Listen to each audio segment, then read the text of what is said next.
नमस्कार मित्रों, इल्विन क्लासेस के यूट्यूब प्लेटफॉर्म पे आपका बहुत बहुत स्वागत है। मेरा नाम विवेक है। आप लोग सोच रहे होंगे कि इतने दिनों से क्लासेस क्यों नहीं हो रही थी, तो उसके पीछे भी एक बहुत ही महत्वपूर्ण कारण है। मेरे पिताजी की तबीयत ठीक नहीं है, वो इस समय हॉस्पिटलाइज्ड हैं, बीमार हैं। आप लोग उनके स्वस्थ होने की कामना करिए, यही आप लोगों से निवेदन है। अभी भी वो हॉस्पिटल में है और स्थितियाँ स्थिर है। क्या होगा यह तो भगवान के ही हाथ में है। हमें उम्मीद है, हमें भगवान पर विश्वास है कि वह जल्द ही स्वस्थ होंगे। बहरहाल आप लोगों को नववर्ष की हार्दिक शुभकामनाएं। आज हम बात करने वाले हैं भारत के 13वें प्रधानमंत्री स्वर्गीय डॉक्टर मनमोहन सिंह जी के बारे में। मनमोहन सिंह एक व्यक्तित्व थे, उनकी भरपाई कर पाना हमारे भारतीय राजनीति में ना के बराबर ही है। आज हम डॉक्टर मनमोहन सिंह जी के बारे में उन सभी महत्वपूर्ण बिंदुओं पर बात करेंगे जो आपके लिए जानना बहुत जरूरी है। आज के इस विषय में हम जानेंगे कि प्रधानमंत्री के रूप में, वित्त मंत्री के रूप में, आरबीआई के गवर्नर के रूप में उन्होंने कौन कौन से आर्थिक और नीतिगत सुधार किए जिससे भारत 1991 जैसी स्थितियों से, आर्थिक संकट से, जब ऐसा लग रहा था कि भारत में वित्तीय आपात की घोषणा हो ही जाएगी, लेकिन नहीं हुआ। वह हमारे डॉक्टर मनमोहन सिंह जी की सूझबूझ और उनके आर्थिक निर्णयों पर आधारित था, जिससे हम इतने बड़े आर्थिक संकट से बच सके। आज के इस हम पूरे वीडियो सेशन में इन्हीं मुद्दों पर बात करने वाले हैं। आज का जो हमारा टाइटल है, कितना जानते हैं आप डॉक्टर मनमोहन सिंह, हमारे प्रधानमंत्री के बारे में, जो अब इस दुनिया में नहीं रहे, लेकिन यह हमें अपना आशीर्वाद देते रहेंगे और नेक पथ पर चलने के लिए यह हमें आगे आगे राह दिखाएंगे। डॉक्टर मनमोहन सिंह के बारे में संपूर्ण परिचय जानेंगे। कितना जानते हैं, तो इस खबर को जानेंगे। ये मिसप्रिंट हो गया है, ये वित्त मंत्री की जगह पे मुख्यमंत्री लिख दिया गया है। खबर क्या है, खबर को जानेंगे, महत्वपूर्ण घटनाओं को जानेंगे, मनमोहन सिंह जी के प्रमुख आर्थिक सुधार और वित्त मंत्री और प्रधानमंत्री के रूप में इनकी उपलब्धियों को जानते हुए हम इस पूरे वीडियो सेशन को समेटने का प्रयास करेंगे। बहरहाल इन छोटी सी कक्षा में हम इनकी उपलब्धियों को नहीं समेट सकते हैं, फिर भी इनके जीवन से जुड़े महत्वपूर्ण जो नीतियां हैं, इन्होंने महत्वपूर्ण जो सुधार किया, भारत माता के सच्चे सपूत के रूप में इन्होंने भारत के संसदीय लोकतंत्रात्मक गणराज्य के रूप में हमारे आज़ादी के बाद 13वें प्रधानमंत्री के रूप में इनकी जो भूमिका रही वह काफ़ी शानदार रही। और हमारा देश इनके वित्त मंत्री के कार्यकाल में भी आर्थिक विपत्तियों से जूझता रहा, लेकिन इनकी ऐसी आर्थिक नीतियाँ थी जिससे भारत उबर पाया। और आज की जो जीडीपी ग्रोथ देख रहे हैं, आज का जो विकास देख रहे हैं, आज की जो उदारीकरण की नीतियाँ देख रहे हैं, सब इन्हीं की देन कही जाती है और इन्हीं की देन है भी। तो आइए इनके बारे में एक एक बिंदु पर बात करते हैं। महत्वपूर्ण घटनाओं में हम बात करेंगे life and times of Manmohan Singh. 26 सितंबर 1932 को हमारे मनमोहन सिंह, जो भारत के प्रधानमंत्री, वित्त मंत्री और रिजर्व बैंक ऑफ इंडिया के गवर्नर रहे, उनका जन्म होता है।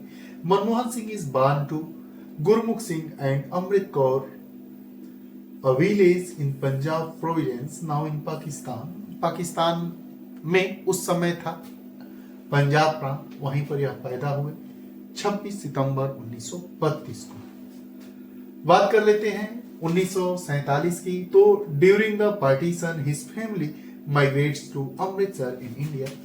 जब यह पैदा हुए तो जो पंजाब प्रांत अभी वर्तमान में पाकिस्तान में है, वहां से आजादी के बाद यह भारत आए। भारत के अमृतसर में ये लोग आ गए। 1948 की बात है। Singh completed his matriculation examination from Punjab university. इन्होंने पंजाब विश्वविद्यालय से मैट्रिकुलेशन की शिक्षा प्राप्त की, कंप्लीट की। Life and times of Manmohan Singh 1960 के बारे में हम बात करते हैं। He goes to the university of Oxford for his D Phil. इन्होंने डी फिल की उपाधि के लिए, शिक्षा के लिए ऑक्सफोर्ड यूनिवर्सिटी जाते हैं। और 1962 में Singh completes his D Phil in economics from Nuffield College under the university of Oxford. और ऑक्सफोर्ड से इन्होंने यह उपाधि हासिल की, यह शिक्षा पूरी करते हैं। और वर्ष 1963 1967 के बाद 1963 में जब ये प्रवेश करते हैं तो ही becomes a professor in economics in Punjab university, Oxford से पढ़कर आते हैं, इकोनॉमिक्स की पढ़ाई पढ़ के आते हैं, डॉक्टरेट इन फिलॉसफी की बात करते हैं, इकोनॉमिक्स से शिक्षा ग्रहण करते हैं। उसके बाद पंजाब विश्वविद्यालय में आकर वह एक इकोनॉमिक्स के प्रोफेसर के रूप में कार्य करना प्रारंभ कर देते हैं। 1963 की कहानी यह चल 1971 की since join the government of India as economic adviser in the commerce ministry के अंतर्गत या वित्तीय सलाहकार के रूप में इनकी नियुक्ति होती है, यह ज्वाइन करते हैं। बात होती है 1972 से 76, यह जो 4 साल का टेन्योर आता है। He serves as the chief economics adviser to the ministry of finance, और यह वित्त मंत्रालय में मुख्य आर्थिक सलाहकार के रूप में अपनी सेवा देते हैं 4 वर्षों तक, 1972 से 76। 1976 की बात होती है। He is made a secretary in the finance minister and honorary professor at Jawaharlal Nehru, और यह सेक्रेटरी बनते हैं फाइनेंस मिनिस्ट्री के वित्त मंत्रालय में, और एक ऑनररी प्रोफेसर के रूप में अपनी भूमिका निभाते हैं जवाहरलाल नेहरू विश्वविद्यालय में। समय आता है 1976 के बाद का, 1980 से 1982 तक हम बात करते हैं। He serves as the deputy chairman the planning commission, और योजना आयोग में यह डिप्टी चेयरमैन के रूप में अपनी भूमिका अदा करते हैं। 1982 से 1985 का कार्यकाल होता है। He serves the governor of the Reserve bank of India, और भारतीय रिजर्व बैंक के गवर्नर के रूप में 1982 से 1985 तक हमारे डॉक्टर मनमोहन सिंह जी काम करते हैं। 1985 से 1987 तक का टेन्योर आता है। ही becomes the head of the planning commission, और योजना आयोग के वह हेड बनाए जाते हैं, और 1985 से 1987 तक इस पद पर वह काम करते हैं। 1991 की बात करती है, जब PV Narasimha Rao comes prime minister, he picks Manmohan Singh as finance minister, और 1991 में वह वित्त मंत्री के रूप में काम करते हैं। वित्त मंत्री के पद पर उनकी नियुक्ति की जाती है जब पीवी नरसिम्हा राव भारत के प्रधानमंत्री बनते हैं। समय आता है 1991 का ही। Singh is first elected to the upper house of parliament, और यह अपर हाउस जो पार्लियामेंट का होता है, जिसको हम उच्च सदन कहते हैं, जिसको हम साधारण भाषा में राज्यसभा कहते हैं, राज्यसभा के लिए चुने जाते हैं। इन 1951 the legislature of the state of Assam राज्य से चुने जाते हैं।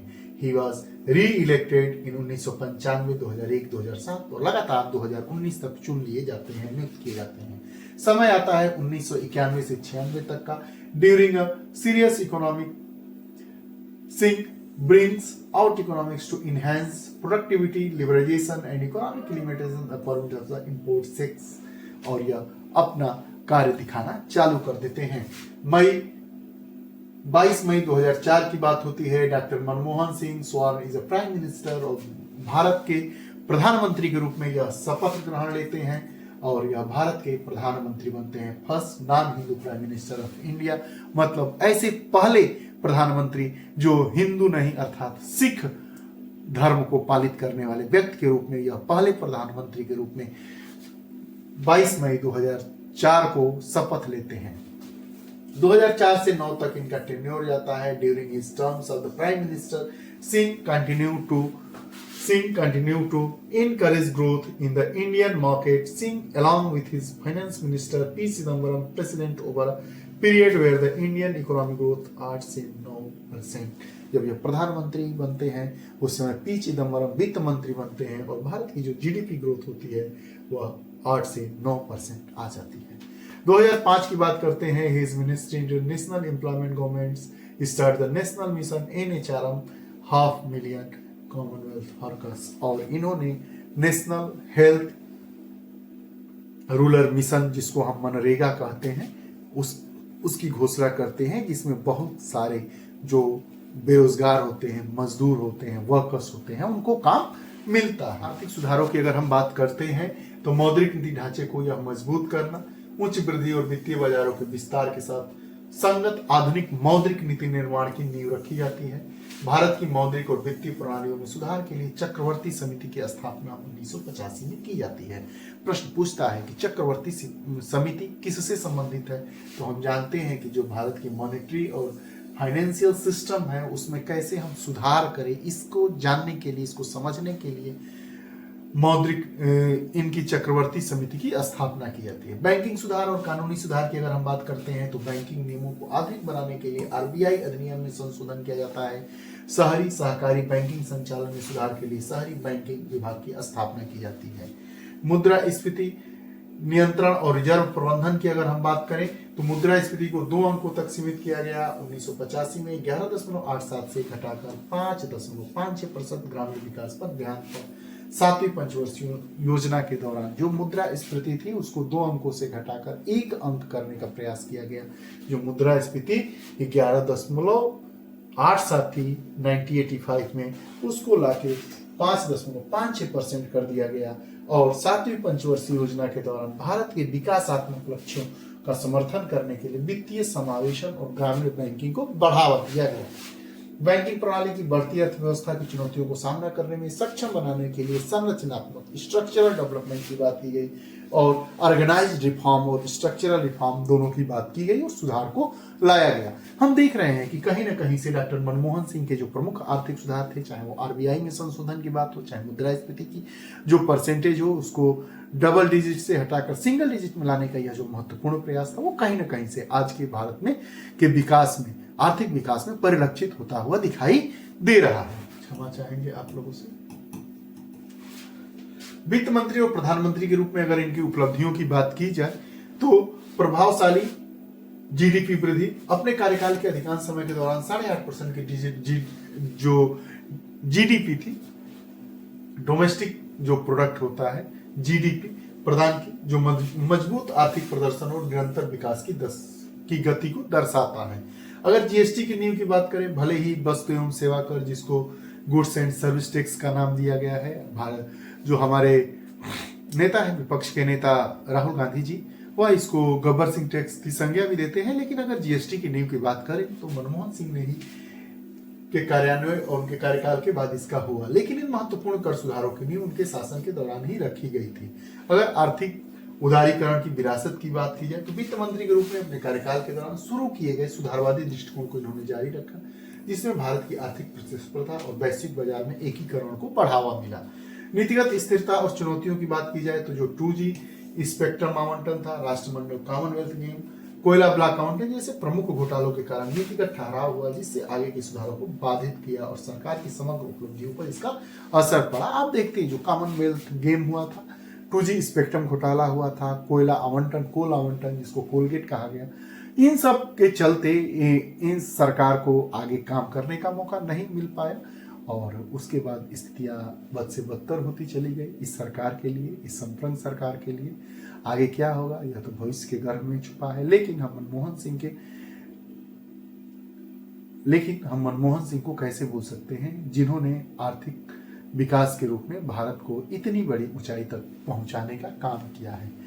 आज के हम इस पूरे वीडियो सेशन में डॉक्टर मनमोहन सिंह जो भारत के 13वें प्रधानमंत्री थे, इनके बारे में हमने जानने का प्रयास किया। इतने छोटे सेशन में हम इनके बारे में नहीं जान सकते हैं, फिर भी जो इनके द्वारा अति महत्वपूर्ण हमारी नज़रों में जानकारियाँ थी, हमारी टीम के नज़र में जानकारियाँ थी, वह आप तक पहुँचाने का काम किया गया। आपको ये हमारा वीडियो सेशन कैसा लगा कमेंट बॉक्स में जरूर बताइएगा। ऐसे ही वीडियो सेशन के साथ हम उपस्थित होते रहेंगे। बहुत बहुत धन्यवाद। आप लोगों का नव वर्ष बहुत ही मंगलमय।